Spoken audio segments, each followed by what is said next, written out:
हर हर महादेव। आज मैं जा रही हूँ भीमा शंकर और उसी के ये बीच के कुछ नज़ारे हैं जो देखने को मिलते हैं, तो मैंने सोचा आपको वो भी दिखाया जाए कि भगवान की कृपा के साथ साथ प्रकृति भी जब अपना खूबसूरती रंग दिखाती है तो कितना ही खूबसूरत देखने को नज़ारे मिलते हैं। देख सकते हैं ये मानसून का समय है तो चारों तरफ हरियाली हरियाली है, क्योंकि भीमा शंकर ज्योतिर्लिंग जो है 6 नंबर का ज्योतिर्लिंग है, ये महाराष्ट्र में ही आता है। तो बहुत लोग यहाँ पे आते हैं दर्शन करने के लिए। तो आप देख सकते हैं कि आपको महादेव के दर्शन के साथ साथ और भी कैसे प्रकृति नज़ारे देखने को मिलेंगे, जिससे आपका मन और भी ज़्यादा शांतिपूर्ण लगेगा और मन में बहुत ही आनंद और बहुत ही खुशी होगी। जैसे अभी मैं खुद महसूस कर रही हूँ बीचों बीच इस वाटरफॉल के बैठकर, और अपने आप में मतलब एक अलग ही अनुभव है जो मैं आपको बता नहीं सकती। बहुत ही अच्छा लग रहा है। जब भी कभी आपको मौका लगे तो आप लोग भी आइएगा और इस आनंद को आप भी लीजिएगा। बोलिए मेरे साथ, हर हर महादेव। महादेव। इस टाइम मैं आई हुई हूँ भीमा शंकर, जो पुणे के पास में है 6 नंबर का ज्योतिर्लिंग। आप भी दर्शन कर लीजिए। हालांकि ये अंदर का नहीं है, अभी बाहर का है, लेकिन मैं आपको अंदर के भी दर्शन कराऊंगी कि अभी अंदर ऐसे अलाउड नहीं है कैमरा ले जाना, लेकिन मैंने अंदर का भी परमिशन लेके आप लोगों के लिए वीडियो बनाया है। तो आप लोग भी दर्शन कीजिएगा और मेरे साथ बोलिए हर हर महादेव। हर हर महादेव।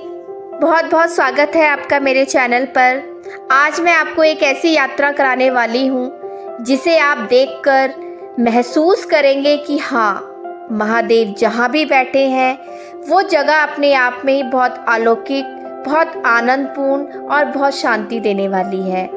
आज मैं आपको ले चलती हूँ भीमा शंकर ज्योतिर्लिंग। ऐसी यात्रा आपको कहीं भी देखने को नहीं मिली होगी, क्योंकि यहाँ पर महादेव के साथ साथ प्रकृति के वो नज़ारे आपको देखने को मिलेंगे जो शायद ही कहीं कहीं मिलते हैं। तो आइए शुरू करते हैं भीमा शंकर ज्योतिर्लिंग की ये यात्रा।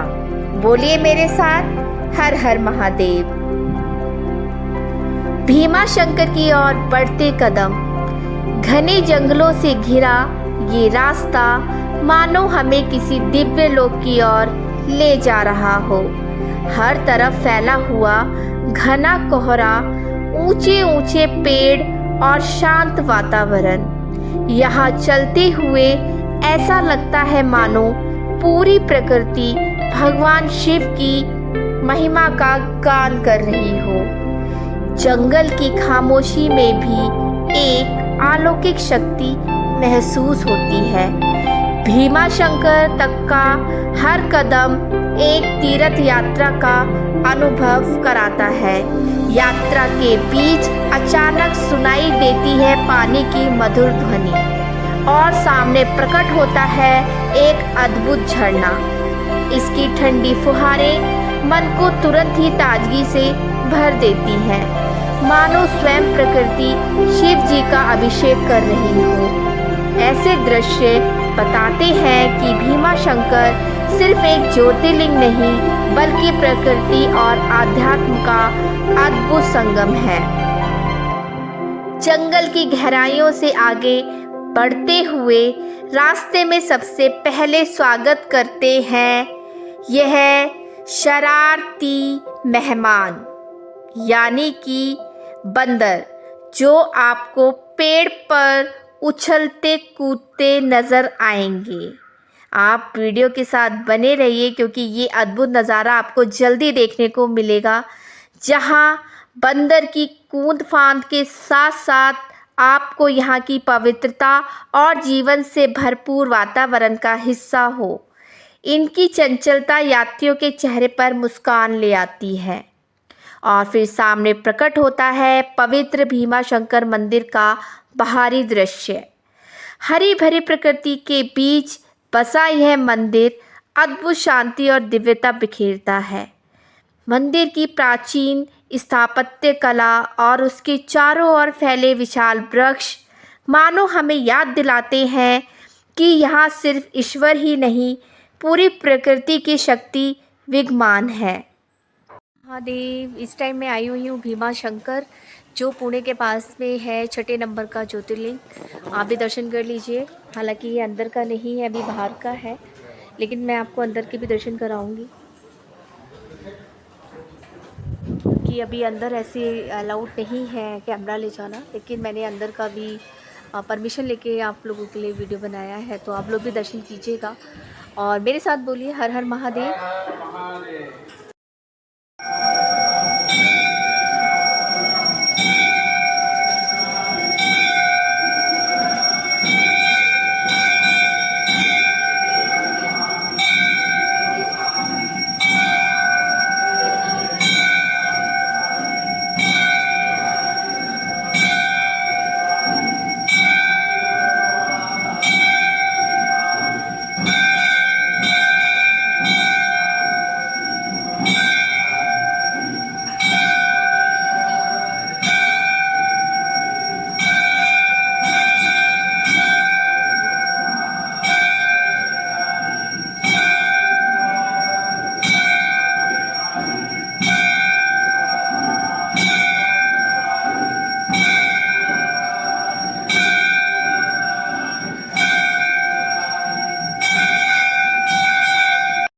आइए सुनते हैं पंडित जी के द्वारा भीमाशंकर ज्योतिर्लिंग की बताई हुई कथा।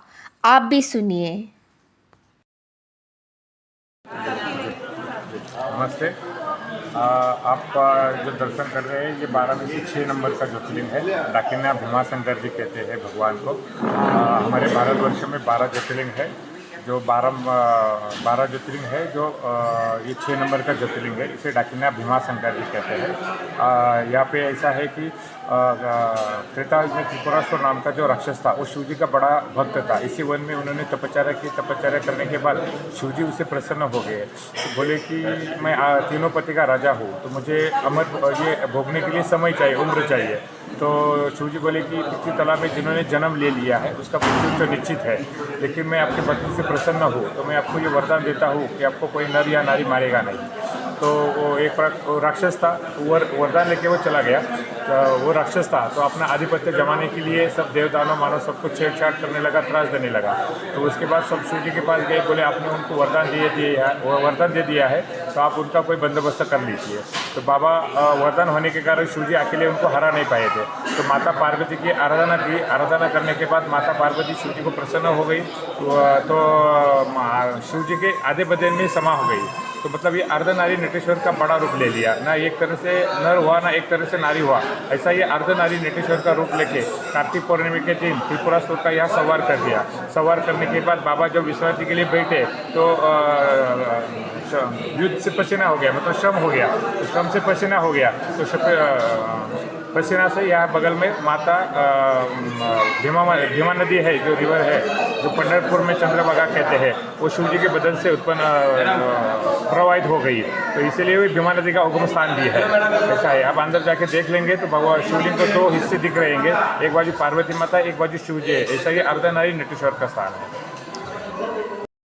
आप बहुत भाग्यशाली हैं, क्योंकि अभी आपको भीमाशंकर ज्योतिर्लिंग के पवित्र दर्शन हो रहे हैं। यहाँ अंदर का वीडियो बनाना संभव नहीं था, लेकिन मंदिर के पंडित जी की विशेष अनुमति से हमने आपके लिए यह दुर्लभ वीडियो बनाया है। यह है भीमाशंकर ज्योतिर्लिंग, जो 12 ज्योतिर्लिंग में से 6ठा ज्योतिर्लिंग है। मान्यता है कि स्वयं भगवान शिव यहाँ विराजमान होकर भक्तों के सभी दुख हर लेते हैं। यहाँ दर्शन करने मात्र से ही जीवन की बाधाएं दूर होती हैं और आत्मा को अद्भुत शांति भी मिलती है। पुराणों के अनुसार भीम नामक दैत्य का वध यही भगवान शिव ने किया था। तभी से यह स्थान भीमाशंकर नाम से प्रसिद्ध हुआ।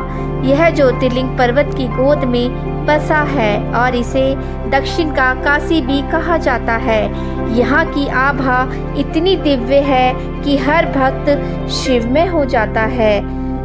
जो भी सच्चे मन से यहाँ जल अभिषेक करता है उसकी सभी मनोकामनाएं पूर्ण होती हैं। ऐसा माना जाता है कि यहाँ के दर्शन करने से पितृदोष और ग्रह बाधाएं भी शांत हो जाती हैं। यदि आपको यह दिव्य दर्शन देखकर अच्छा लगा हो, आत्मिक शांति मिली हो, तो वीडियो को लाइक करें, शेयर करें, ताकि अधिक से अधिक लोग भगवान शिव की इस अद्भुत कृपा का अनुभव कर सकें। और ऐसे ही पवित्र स्थलों के दर्शन करने के लिए हमारे चैनल को जरूर सब्सक्राइब करें। बोलो मेरे साथ, हर हर महादेव।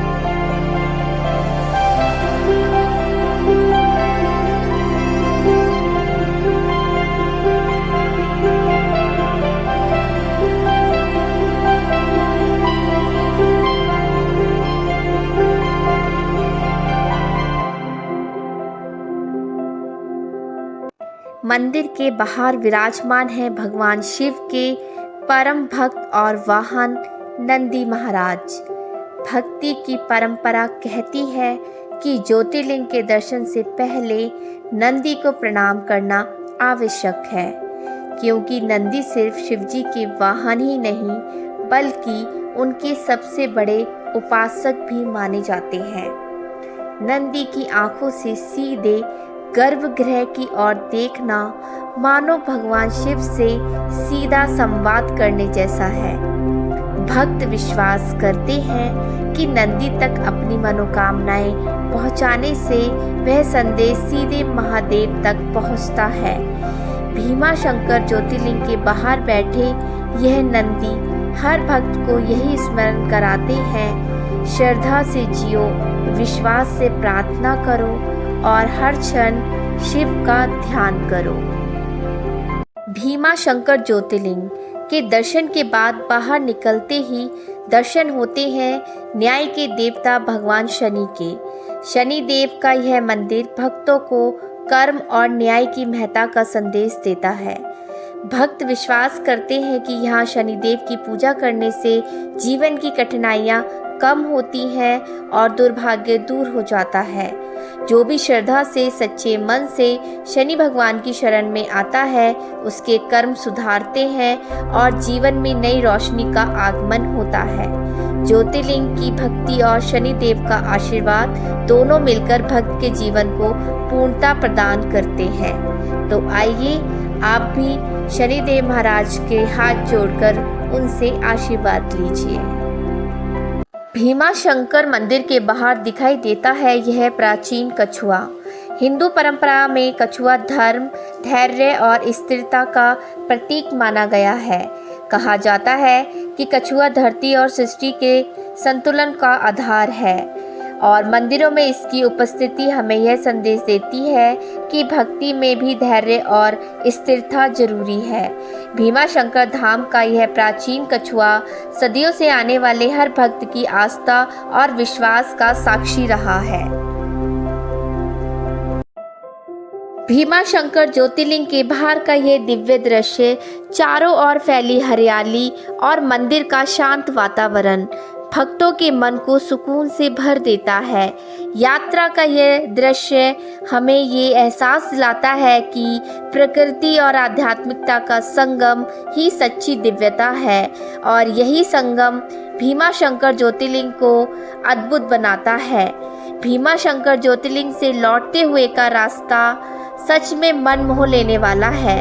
घने जंगलों के बीच घुमावदार पगडंडियां, रास्ते में बहते झरनों की मधुर ध्वनि और प्रकृति का यह अलौकिक रूप हर यात्री को ऐसा अनुभव कराता है जिसे शब्दों में बयां करना कठिन है। अगर आप भी इस पावन धाम के दर्शन करना चाहते हैं तो आपको बता दें कि भीमा शंकर महाराष्ट्र के पुणे जिले में स्थित है। पुणे से लगभग 110 किलोमीटर और मुंबई से लगभग 220 किलोमीटर दूरी पर है।